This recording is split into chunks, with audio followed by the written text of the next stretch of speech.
प्यारे बच्चों, सुप्रभात। आज हम करेंगे नैतिक शिक्षा का अगला पाठ, जिसका नाम है खेती से अर्जित गौरव और समृद्धि।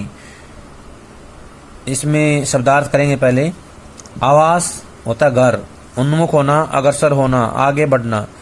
प्रतिष्ठित होता है प्रसिद्ध, अटपटा होता है अजीब। पाठ एक दृष्टि में, यानी कि पाठ के बारे में मुख्य बातें हैं। खेती से अर्जित गौरव और समृद्धि पाठ में एक उच्च शिक्षित युवक रघुराज सोलंकी तथा एक उच्च शिक्षित युवती अंजलि पटेल के द्वारा खेती के क्षेत्र में किए गए नवीनतम प्रयासों का वर्णन किया गया है। अंजलि पटेल सब्जी उत्पादक के रूप में और तथा 3 सरकारी नौकरियां छोड़ने वाले रघुराज सोलंकी सोयाबीन उत्पादक के रूप में एक सफल किसान बन चुके हैं। पाठ का सार। प्यारे बच्चों, इस संसार में प्रत्येक व्यक्ति किसी न किसी काम धंधे को अपनाकर अपने परिवार का पालन पोषण करता है। ऐसे काम धंधों में खेती बाड़ी भी शामिल है, यानी कृषि का भी काफी योगदान है। आधुनिक समय में बहुत से किसान ऐसे हैं जो खेती में कुछ नया करके अच्छी खासी कमाई कर रहे हैं। नित्य ऐसे उदाहरण सामने आ रहे हैं कि अच्छी खासी कंपनी लाखों रुपए के वेतन वाली सरकारी नौकरी और शहरी आवास को छोड़कर युवा खेती की ओर उन्मुख हो रहे हैं तथा किसान बन रहे हैं। हम यहाँ 2 युवाओं की लघु कहानियों के बारे में पढ़ेंगे। अंजलि पटेल।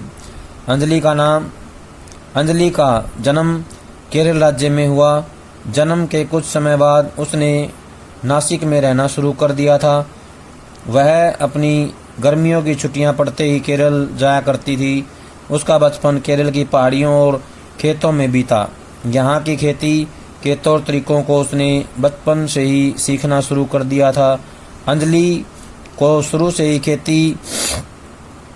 खेती करने में और किसान बनने में बहुत ज़्यादा रुचि थी। जब अंजलि 5 साल की मासूम और छोटी बच्ची थी, तभी उसके पिता का निधन हो गया। माँ और भाई ने छोटी सी अंजलि को पाला और बड़ा किया। उसने वर्ष 2003 में बीएससी की और फिर वह वर्ष 2007 में इंटरनेशनल बिजनेस में एमबीए करने के लिए चेन्नई चली गई। एमबीए करने के बाद उसने 12 साल तक क्लिनिकल रिसर्च इंडस्ट्री में नौकरी की। एक प्रतिष्ठित टेक कंपनी की अच्छी खासी नौकरी छोड़कर अंजलि ने खेती करना शुरू किया। नए तौर तरीकों से सब्जियां उगाना शुरू किया। आज अंजलि एक सफल किसान है। वह अपने खेती से करीब 4 करोड़ रुपए सालाना तक का व्यापार कर रही है। रघुराज सोलंकी। अंजलि पटेल की कहानी की तरह ही राजस्थान के अजमेर जिले में रहने वाले रघुराज सोलंकी की कहानी बड़ी दिलचस्प है। प्यारे बच्चों, यदि कोई व्यक्ति आपसे कुछ अच्छी खासी नौकरी छोड़कर, यानी सरकारी नौकरी छोड़कर खेती करने की सलाह दे तो शायद आपको कुछ अटपटा लगेगा, परंतु इस कहानी के नायक रघुराज ने 1-2 नहीं बल्कि 3-3 सरकारी नौकरियां छोड़ दी। उन्होंने खेती को अपना व्यवसाय बनाया और आज लाखों रुपए भी कमा रहे हैं। यद्यपि 29 साल के रघुराज के लिए यह सब कर पाना इतना आसान भी नहीं था। अपने इस फैसले के लिए उसने लोगों के ताने तो सुने ही, साथ ही उसके परिवार ने भी उसका साथ छोड़ दिया। लेकिन रघुराज को स्वयं पर और अपने फैसले पर पूरा भरोसा था। परंपरागत खेती में कुछ नया सीखने के लिए वह 7 साल पहले महाराष्ट्र गया। उसने कई अलग अलग जगहों से खेती की बारीकियां सीखी और फिर इजरायली मल्टी क्रॉप पद्धति से उसने अपने गांव की 26 एकड़ भूमि में सोयाबीन की खेती शुरू की। प्यारे बच्चों, रघुराज सोलंकी ने सोयाबीन की खेती करने के लिए सरकारी नौकरी छोड़ दी। रघुराज ने पहली बार 4 लाख रुपए खर्च किए, लेकिन उसने इससे तकरीबन 38 लाख रुपए का मुनाफा कमाया, यानी कि 38 लाख रुपए उसने कमा लिए।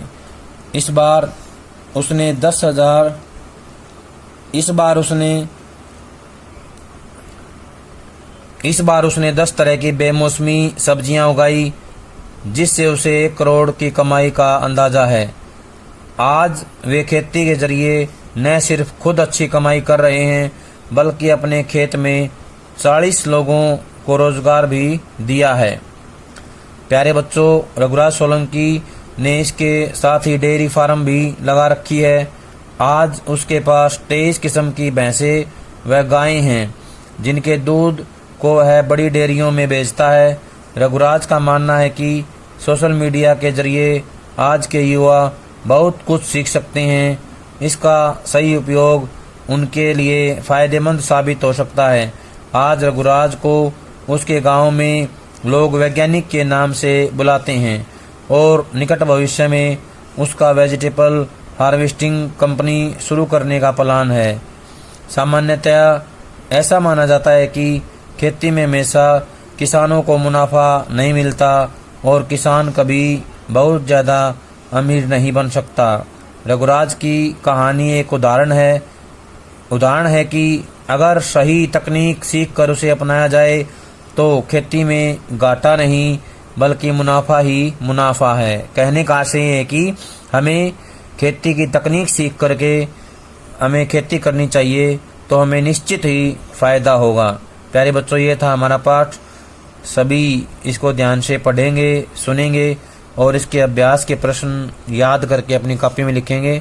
जब तक अगली वीडियो नहीं आती है तब तक ये सारा काम पूरा कर लें। सभी का बहुत बहुत धन्यवाद।